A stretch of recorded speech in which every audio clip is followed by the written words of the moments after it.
Next हमें पढ़ना है एड्रिनल ग्लैंड के बारे में। एड्रिनल ग्लैंड की जो पोजीशन होती है वो पोस्टीरियर एब्डोमेन में राइट एंड लेफ्ट किडनी के मीडियली एंड सुपीरियरली प्रेजेंट होती है। यानी राइट किडनी यानी दोनों किडनी के सुपीरियो मीडियली प्रेजेंट होती है। ये पेरीनेफ्रिक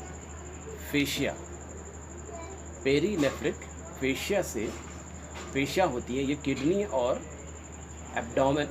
और एड्रिनल ग्लैंड इनको दोनों को सराउंड करती है और ये इसको यानी कि किडनी और जो है एड्रिनल ग्लैंड को क्रूरा ऑफ द डायफ्राम से अटैच करती है। एड्रिनल ग्लैंड जो होती है ये किडनी से पेरीनेफ्रिक फैट से अलग होती है, पेरीनेफ्रिक फैट से सेपरेटेड होती है। तो ये तो हो गई। और ये रीट्रोपेरिटोनियम होती है, यानी कि इसके पोस्टीरियरली जो है वो पेरिटोनियम होता है, एंटीरियरली पेरिटोनियम होता है और पीछे की तरफ पेरिटोनियम एब्सेंट होता है। इंटरनली अगर हम इसका एनाटॉमिकल रिलेशन देखें तो right and left kidney adrenal gland के रिलेशन में अगर राइट एड्रिनल ग्लैंड की बात करें तो एंटीरियरली आगे की तरफ inferior vena cava, right lobe of liver, ये एंटीरियरली प्रेजेंट होता है। Posteriorly right cross of diaphragm present होता है। लेफ्ट एड्रिनल ग्लैंड की हम बात करें तो इसके एंटीरियरली स्टमक, पेंक्रियाज और स्प्लीन प्रेजेंट होता है और पोस्टीरियरली जो है इस ग्लैंड के left cross of diaphragm present होता है। शेप अगर हम देखें तो शेप जो राइट होता है, राइट जो एड्रिनल ग्लैंड होती है उसका शेप पिरामिडल होता है, लेफ्ट का सेमी लूनर होता है। तो ये हो गया शेप के बारे में। अब हम बात करते हैं इंटरनली एड्रिनल ग्लैंड। पहली बात, एड्रिनल ग्लैंड चारों तरफ से फाइब्रस शीट से कवर रहता है जिसको हम कैप्सूल कहते हैं। उसके बाद अंदर का जो एरिया है दो पार्ट में डिवाइड होता है। आउटर जो एरिया होता है उसको हम कॉर्टेक्स कहते हैं, यहाँ से लेकर ये पोर्शन है कॉर्टेक्स है। और उसके बाद अंदर का जो पार्ट है वो मेडुला है। कॉर्टेक्स की ओरिजिन मीजोडर्मल होती है और मेडुला की ओरिजिन एक्टोडर्मल होती है। तो जो ये कॉर्टेक्स है ये 3 रीजन में डिवाइडेड है। सबसे आउटर मोस्ट जोना ग्लोमेरुलोसा, उसके बाद जोना फैसिकुलेटा, उसके बाद जोना रेटिकुलरिस। ये 3 पोर्शन में डिवाइड होता है और इन तीनों पोर्शन से इंपॉर्टेंट हार्मोन का सिक्रेशन होता है जिनको हम आगे हम जो है वो डिस्कस करेंगे इंशाल्लाह। तो ये जो है 3 अंदर का जो पोर्शन होता है 3 पार्ट में डिवाइड होता है कॉर्टेक्स का, zona glomerulosa, zona fasciculata and zona reticularis. फिर मेडुला जो है ये इंटरनल पोर्शन होता है, मोस्ट सेंट्रल पोर्शन होता है। मेडुला मोस्ट सेंट्रल पोर्शन होता है जो मेडुला कहलाता है। तो ये तो हो गया इसके स्ट्रक्चर के बारे में। अगर हम इसका वैस्कुलर नेचर देखें तो इसकी जो आर्टेरियल सप्लाई होती है 3 आर्टरी होती हैं, superior, middle and inferior adrenal artery. Superior जो होती है वो ब्रांच होती है इन्फीरियर फ्रेनिक आर्टरी की। मिडिल जो होती है वो डायरेक्ट है वो एब्डोमिनल ऑल्टा से निकलती है और जो इन्फीरियर होती है वो ब्रांच होती है उसके वो जो है इन्फीरियर जो है होती है वो रीनल आर्टरी से निकलती है। तो ये इनसे इनकी सप्लाई होती है। वेनस ड्रेनेज करस्पॉन्डिंग वेन से होता है और इनका जो इनर्वेशन है वो स्प्लैंक्निक नर्व से होता है और जो है सीलियक सीलियक नर्व से होता है। और इसके अलावा सिंपैथेटिक जो पार्ट होता है उसमें T10 से लेकर के L1 तक का जो आउटफ्लो होता है उसके जो है वो प्री सिनेप्टिक माइलिनेटेड फाइबर्स वो जो है इस पार्ट में प्रेजेंट होते हैं। तो ये तो हो गया इसके इनर्वेशन। लिम्फेटिक ड्रेनेज जो है वो सीलियक लिम्फ नोड्स के थ्रू होता है। तो ये हो गई anatomy of the adrenal gland. अब हम इनके हार्मोन्स के बारे में पढ़ेंगे।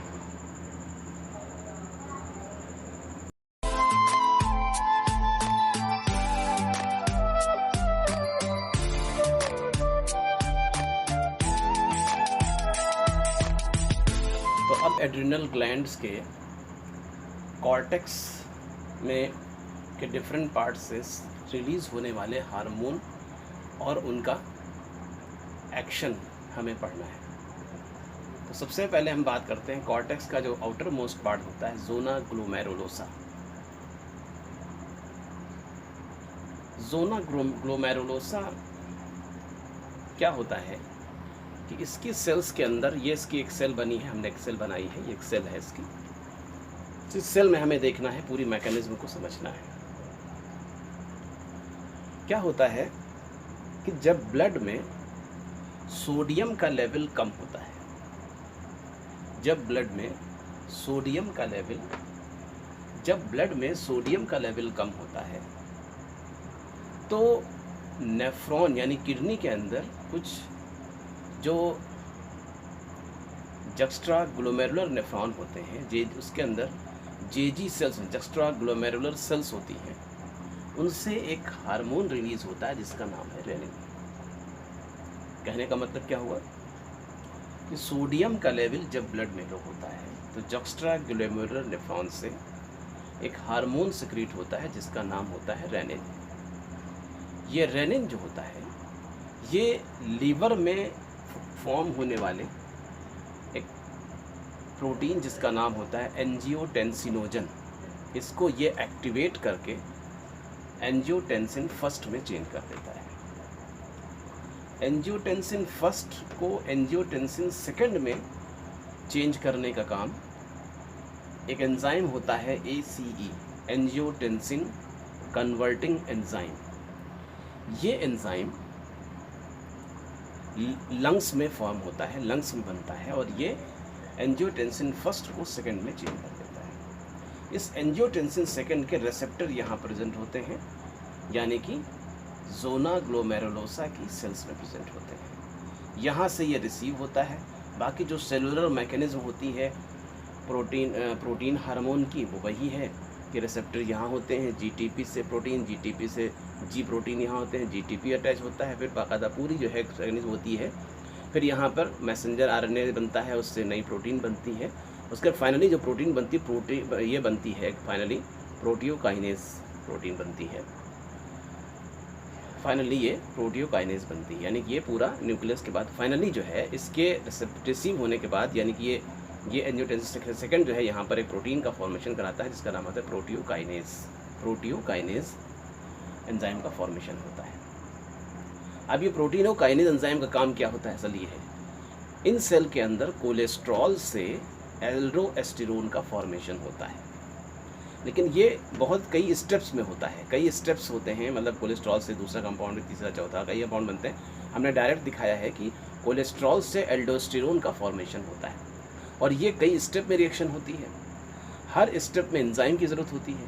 तो ये PKA जो होता है, प्रोटियोकाइनेज एंजाइम जो है, ये प्रोटियोकाइनेज जो एंजाइम होते हैं, फैक्टर होता है, ये हर स्टेप पर पाए जाने वाले एंजाइम को एंजाइमेटिक एक्शन करता है। एंजाइम जो है वो एंजाइमेटिक एक्शन ये करता है यहाँ पर, यानी हर स्टेप पर पाए जाने, हर स्टेप पर जो भी एंजाइम की ज़रूरत होती है वो इसके थ्रू ही होती है, यानी एंजाइमेटिक एक्शन इसके थ्रू होता है, और ये कोलेस्ट्रॉल एल्डोस्टेरोन में चेंज होता है और एल्डोस्टेरोन रिलीज होता है। एल्डोस्टेरोन रिलीज होता है।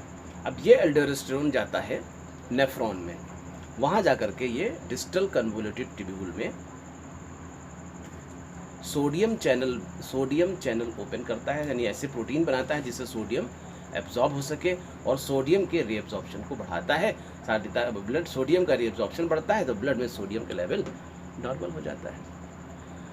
दूसरा एक स्टिमुलस यहाँ और होता है, एक तो ये स्टिमुलस, ये स्ट्रॉन्गेस्ट स्टिमुलस है। दूसरा ये स्टिमुलस होता है कि जब ब्लड में सोडियम का लेवल कम होता है तो ये जो हमारा हाइपोथैलेमस है, वहाँ से एक एंजाइम रिलीज होता है जिसका नाम होता है कॉर्टिकोट्रोपिक हार्मोन। कॉर्टिकोट्रोपिक यानी ये यहाँ पे CRH होता है, कॉर्टिकोट्रोपिक रिलीजिंग हार्मोन रिलीज होता है, और ये एंटीरियर पिट्यूटरी से ACTH का रिलीज कराता है। फिर ACTH हार्मोन जो है वो यहाँ पे आता है, और यहाँ से वही पूरी मैकेनिज्म के बाद यहाँ पर यही प्रोटियोकाइनेज एंजाइम बनता है, और यहाँ ये प्रोटियोकाइनेज एंजाइम भी जो है ये कोलेस्ट्रॉल से एल्डोस्टेरोन का फॉर्मेशन करता है। लेकिन ये स्टिमुलस जो है बहुत वीक होता है, वीकेस्ट स्टिमुलस होता है, यानी PKA बनने का स्ट्रॉन्गेस्ट स्टिमुलस क्या है, ये रास मैकेनिज्म है। रास मतलब renin angiotensin, renin angiotensin mechanism है, रास मैकेनिज्म है। और रेनिन एंजियोटेंसिन एल्डोस्टेरोन जो है, रेनिन एंजियोटेंसिन एल्डोस्टेरोन स्कीम जो है रास मैकेनिज्म है। ये जो है पूरी जो मैकेनिज्म है ये स्ट्रॉन्गेस्ट स्टिमुलस है सोडियम एब्जॉर्ब कराने की। तो एक ये रूट हो गया, ये स्ट्रॉन्गेस्ट हो गई और ये वीकेस्ट हो गई। क्या लेकिन जब सोडियम का लेवल लगातार सोडियम एब्जॉर्ब होता है, सोडियम का लेवल बढ़ता है ब्लड में, तो सोडियम का लेवल जब बढ़ता है तो साथ में वाटर भी एब्जॉर्ब होती है, तो वाटर भी अमाउंट बढ़ता है, जिसकी वजह से जब सोडियम एब्जॉर्ब होता है तो सोडियम का लेवल भी बढ़ता है। सोडियम का लेवल बढ़ता है तो वाटर का अमाउंट भी बढ़ता है, वाटर भी साथ में एब्जॉर्ब होता है। दोनों की वजह से ब्लड वॉल्यूम बढ़ जाता है। ब्लड वॉल्यूम बढ़ता है तो ब्लड प्रेशर बढ़ता है। अब ब्लड प्रेशर जब बढ़ता है तो इस ब्लड प्रेशर बढ़ जाने की वजह से हमने जब किडनी बढ़ाई थी उसमें बताया था कि आर्टेरिया से एक हार्मोन रिलीज होता है जिसका नाम होता है एंटी नाइट्रोटिक पॉलीपेप्टाइड। इसका एक्शन बिल्कुल अपोजिट होता है, यानी कि ये एल्डोस्टेरोन के फॉर्मेशन को इनहिबिट करता है, और जिससे जो है एल्डोस्टेरोन का फॉर्मेशन जब इनहिबिट करता है तो सोडियम का एब्जॉर्प्शन नहीं हो पाता है, ब्लड प्रेशर नॉर्मल आ जाता है। तो ये नेगेटिव फीडबैक है। तो ये है ये पूरी मैकेनिज्म हो गई एल्डोस्टेरोन फॉर्मेशन की और उसके एक्शन की। एल्डोस्टेरोन का फंक्शन क्या होता है कि ये नेफ्रॉन के डिस्टल कन्वोल्यूटेड ट्यूब्यूल से सोडियम को रीएब्जॉर्ब कराने वाली प्रोटीन का फॉर्मेशन करता है और वहाँ से सोडियम रीएब्जॉर्ब कराता है। ये फंक्शन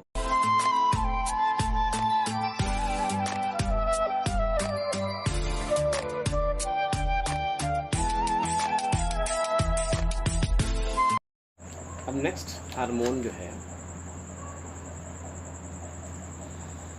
ज़ोना फैसिकुलेटा से निकलने वाला हार्मोन है। क्या होता है, पहले हमें इसका बैकग्राउंड समझना है। जब ब्लड में ग्लूकोज लेवल कम होता है, जब ब्लड में ग्लूकोज लेवल कम होता है, अब ये ग्लूकोज लेवल कम होने का मतलब किस वजह से हो सकता है, यानी ब्लड में ग्लूकोज का लेवल का कम होना, ये हाइपोग्लाइसीमिया कहलाता है। ब्लड में ग्लूकोज लेवल कम होने से अब ये लॉन्ग टर्म स्ट्रेस जैसे कि ट्रॉमा है, स्टारवेशन है, इसकी वजह से हो सकता है। अब ये स्ट्रेस कॉज करता है हाइपोथैलेमस से कॉर्टिकोस्ट्रोपिन रिलीजिंग हार्मोन को।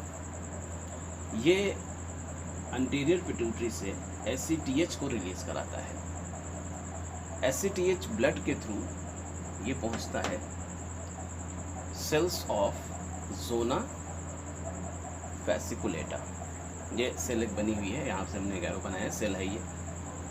इस सेल के अंदर कुछ प्रोटीन का फॉर्मेशन होता है जो कहलाती हैं प्रोटियोकाइनेज एंजाइम। ये प्रोटियोकाइनेज एंजाइम कोलेस्ट्रॉल से कॉर्टिसोल के फॉर्मेशन में, और ये फॉर्मेशन कई स्टेप में होता है, तो हर स्टेप पे इस एंजाइम की ज़रूरत होती है। तो ये एंजाइम इस कोलेस्ट्रॉल को कॉर्टिसोल में चेंज होने में ये अपना रोल प्ले करता है। ये फॉस्फोलिरेटिंग एंजाइम की तरह काम करता है, फॉस्फोलिरेशन करके कोलेस्ट्रॉल को कॉर्टिसोल में चेंज करता है। तो ये तो हो गया फिर कॉर्टिसोल यहाँ से रिलीज होता है, ब्लड में पहुँचता है। ब्लड में ये सर्कुलेट होता है दो प्रोटीन के थ्रू। एक तो एल्ब्यूमिन के साथ ये अटैच होकर के सर्कुलेट होता है, दूसरा कॉर्टिसोल बाइंडिंग ग्लोब्यूलिन के थ्रू ये ट्रांसपोर्ट होता है ब्लड में। फिर ये ट्रांसपोर्ट होकर के इसके टारगेट्स ऑर्गन क्या है, यानी कहाँ कहाँ पे ये काम करता है। ये मसल्स में पहुँच करके मसल्स की कैटाबॉलिज्म को बढ़ाता है, यानी कि प्रोटीन ब्रेक डाउन करके एमिनो एसिड को रिलीज़ करवाता है। ये मसल्स में पहुँच करके प्रोटीन का कैटाबॉलिज्म कराता है, प्रोटीन ब्रेक डाउन कराता है, और वहाँ से एमिनो एसिड को रिलीज़ करता है, और वो एमिनो एसिड ब्लड के थ्रू लीवर में पहुँच जाता है। दूसरा काम कार्टिसोल का फैटी टिश्यू में है। फैटी टिश्यू में पहुंचकर ये फैट का ब्रेकडाउन कराता है, उससे फैटी एसिड और ग्लिसरॉल रिलीज होता है। फैटी एसिड की फर्दर मेटाबॉलिज्म हो जाती है और ग्लिसरॉल जो है वो ब्लड के थ्रू लीवर में पहुंच जाता है। तो इस तरह से ये एमिनो एसिड से ग्लिसरॉल, एमिनो एसिड से ग्लूकोज बनता है, ग्लिसरॉल से ग्लूकोज बनता है। ये इस प्रोसेस को एक्टिवेट करता है। कॉर्टिसोल यानी ग्लूकोनियोजेनेसिस को ये स्टिमुलेट करता है। और यही कार्टिसोल जो है यही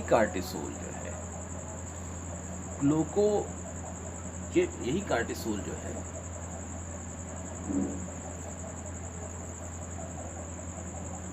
ये कार्टिसोल जो है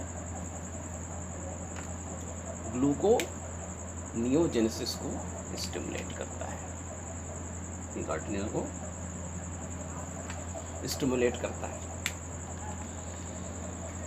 तो ये कॉर्टिसोल ने क्या किया, प्रोटीन का ब्रेकडाउन किया मसल्स में, फैटी एसिड का ब्रेकडाउन किया एडिपोज टिश्यू में, वहाँ से ग्लिसरॉल रिलीज हुआ, वहाँ से एमिनो एसिड रिलीज हुआ, लीवर में पहुंचा, इन दोनों से ग्लूकोज का फॉर्मेशन हुआ। ये प्रोसेस कहलाई ग्लूकोनियोजेनेसिस और ये स्टिमुलेशन होता है कार्टिसोल के थ्रू। ये कार्टिसोल, ये एंजाइम, ये कार्टिसोल हार्मोन ये यानी ग्लूकोनियोजेनेसिस को स्टिमुलेट करता है, ये कराता है।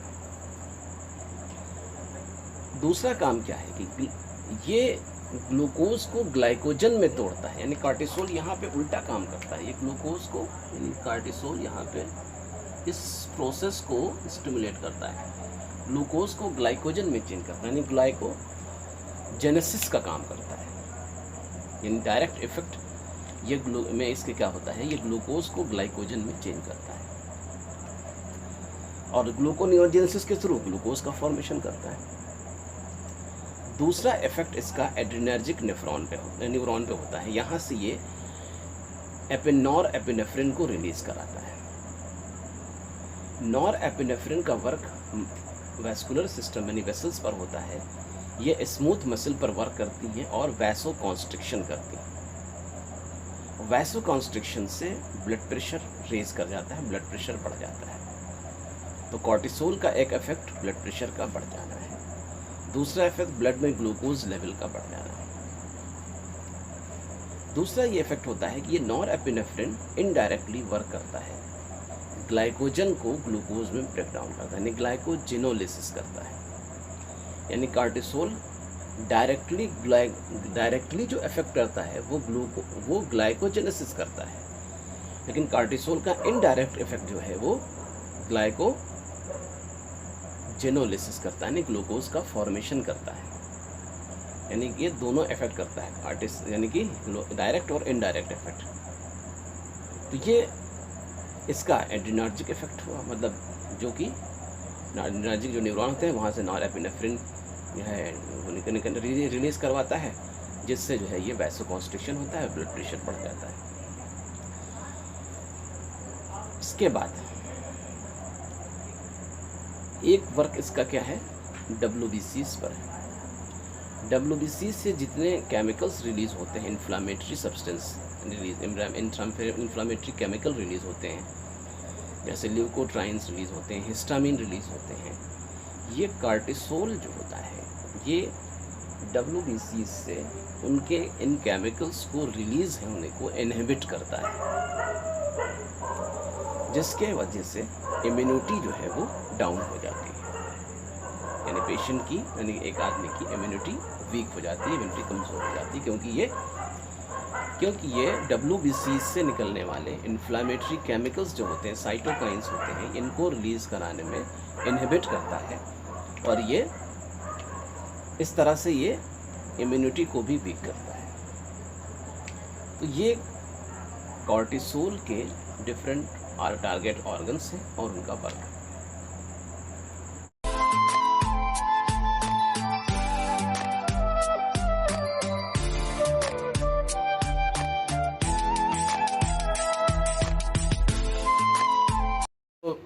नेक्स्ट हमें जो है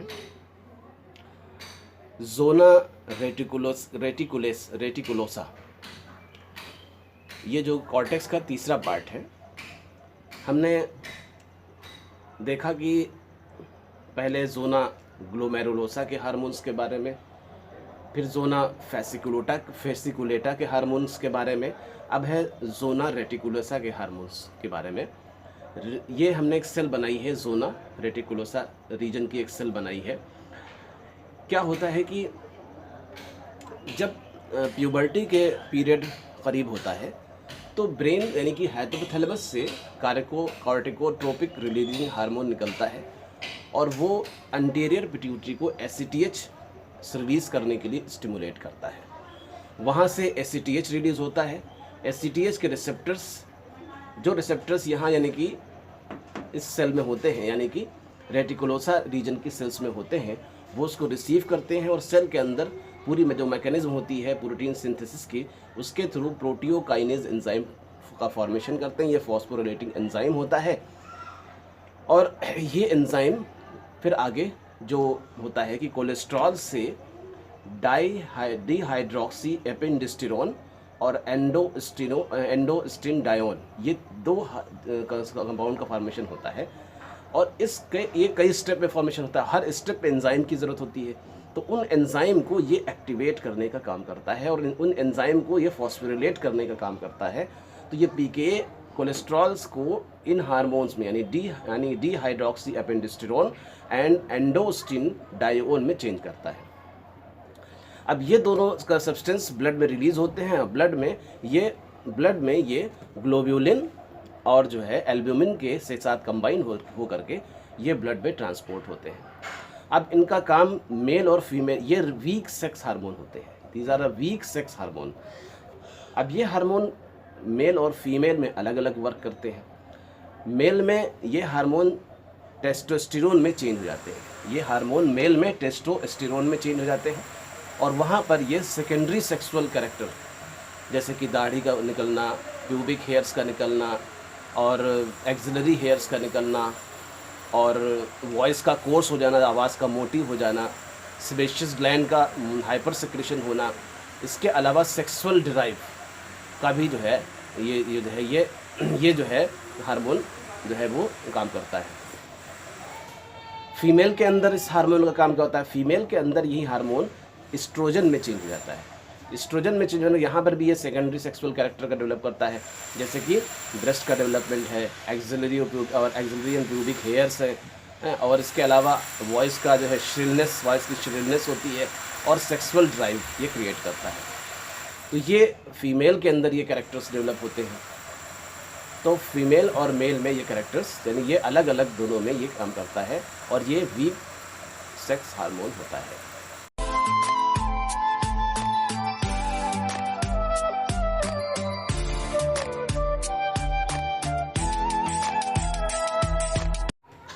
एड्रिनल मेडुला के बारे में पढ़ना है। एड्रिनल मेडुला ये एक्टोडर्मल ओरिजिन का पार्ट होता है। इसके अंदर क्रोमाफिन सेल्स प्रेजेंट होती हैं। ये क्रोमाफिन सेल्स क्या होती हैं? ये सिंपैथेटिक नर्वस सिस्टम की पोस्ट गैंग्लियोनिक फाइबर्स होते हैं।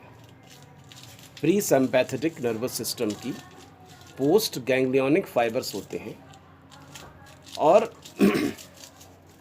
ये प्री गैंग्लियोनिक फाइबर्स से ये अटैच होती हैं और स्पाइनल कॉर्ड से जो फाइबर्स आते हैं वो प्री गैंग्लियोनिक फाइबर्स आते हैं और ये इंट्राम्यूरली एंड करते हैं पोस्ट गैंग्लियोनिक फाइबर जो कि एड्रिनल मेडुला में पाए जाते हैं। इनको हम क्रोमाफिन सेल्स कहते हैं। ये जो फाइबर्स होते हैं ये कोलिनर्जिक होते हैं। इनसे एसिटिलकोलिन का सिक्रेशन होता है और ये एसिटिलकोलिन जो है